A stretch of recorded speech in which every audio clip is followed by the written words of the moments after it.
could drive along an ocean reflecting the sun, or make a bed of green atop a wide open scene. Under a canvas of blue, I would draw ever nearer to you, to feel the dew on your skin. That is how it would begin. For summer is for falling in love.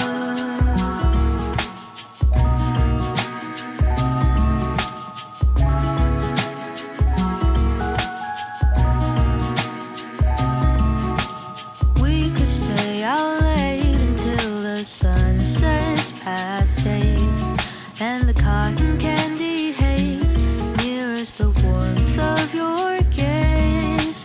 Raise your glass to mine, and as we drink, we would lock eyes, so we could disregard the thought of ever having to part. For summer is for falling in love.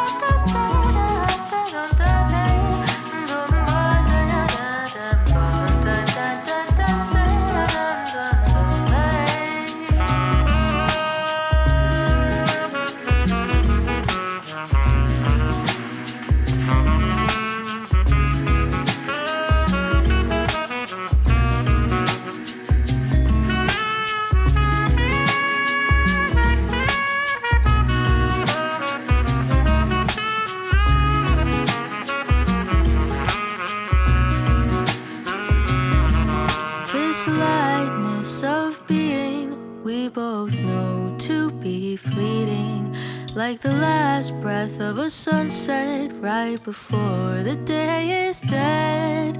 But maybe the heat of today could keep even winter away.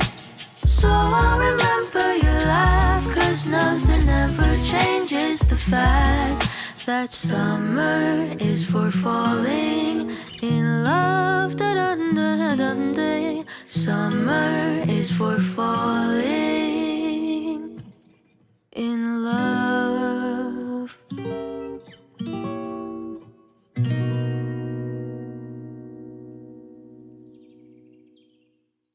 Another one of those one-off boats where there was only one boat ever built exactly like Eaglet.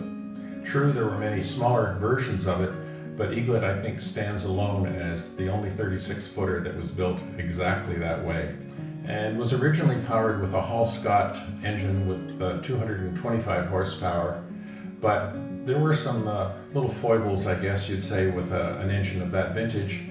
And fortunately, there were other engines that came along just around that time that weren't aircraft engines like Eaglet had, but in fact were automobile engines that had been converted. And the Chrysler Straight 8 was just a classic that came out around the same time, but proved to be a very reliable engine. And in fact, in Muskoka, most of the old aircraft engines were replaced with the Straight 8 Chrysler engine. And that's what we did with Eaglet, because it's made the boat just that much more reliable, that much more, quite frankly, just more enjoyable, because we knew that the engine was always going to run, and indeed it has.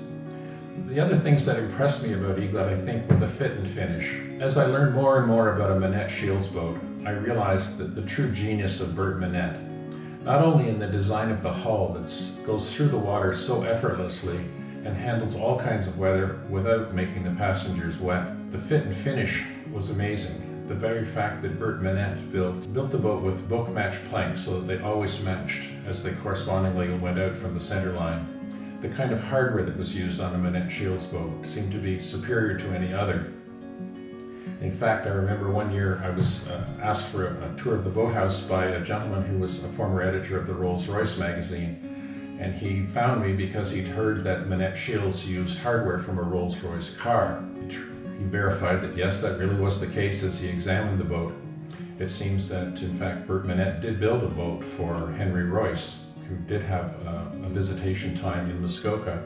So it gives an example that Minett-Shields did things right. Bert Minett was known to not let a boat leave the shop unless it was absolutely perfect. Even if he had a penalty for a late delivery, it didn't matter. He was that obsessed with doing things the right way that the end result was there are so many wonderful Minett-Shields boats on the lake today. Eaglet is a very fortunate boat that it was kept in the same boathouse for decades, and as a result there's only a few bottom planks that have ever been replaced, and I think the upholstery has been replaced, but other than that, in its 94-year history, virtually all of the boat is original, and that makes it rather special to me as well. One of the other hallmarks of taking a trip in Eaglet is that it's remarkably quiet. In fact, as a wooden boat, or in fact any fiberglass boat, it's the quietest boat I've ever been in. And many people wonder, why does this boat perform so quietly? Well, as it turns out, underneath the driver's seat is a rather large muffler. It's probably this big, with a diameter like this, that muffles the sound going through the twin exhaust pipes so effectively that you can carry on a conversation almost anywhere in the boat except in the forward mother-in-law seat. And it's called a mother-in-law seat for those that haven't experienced it, because if there's an engine between you and where your mother-in-law is seated, you probably won't hear her. Eaglet has some interesting stories that, of course, and experiences that the boat's gone through, and one that I particularly remember is a recent conversation that I had with Patty Duke, who was the daughter of Dave Foreman, who owned the boat for many years, and whose family the boat had been since it was brand new. And Patty recalls how there was a performance going on at Dunn's Pavilion way down on Lake Muskoka, which meant that the family had to travel from Little Lake Joe, or the entrance to Little Lake Joe, all the way down through the Little Joe River and the locks and everything else to go to this performance. And Patty couldn't understand why, with such a horrible weather situation, that was predicted, that her dad really wanted to go to this particular performance. Well, it turned out that Louis Armstrong was her dad's favorite performer. And in fact, she learned that the other treat that night was that Dave, her father, got to play the drums with Louis Armstrong during the performance. So I guess it was worth it that night to go through all the fog, the rain, and cold weather. And in fact, Eaglet made the trip again without any kind of a scratch or damage whatsoever. Just one of the many things that Eaglet was famous for.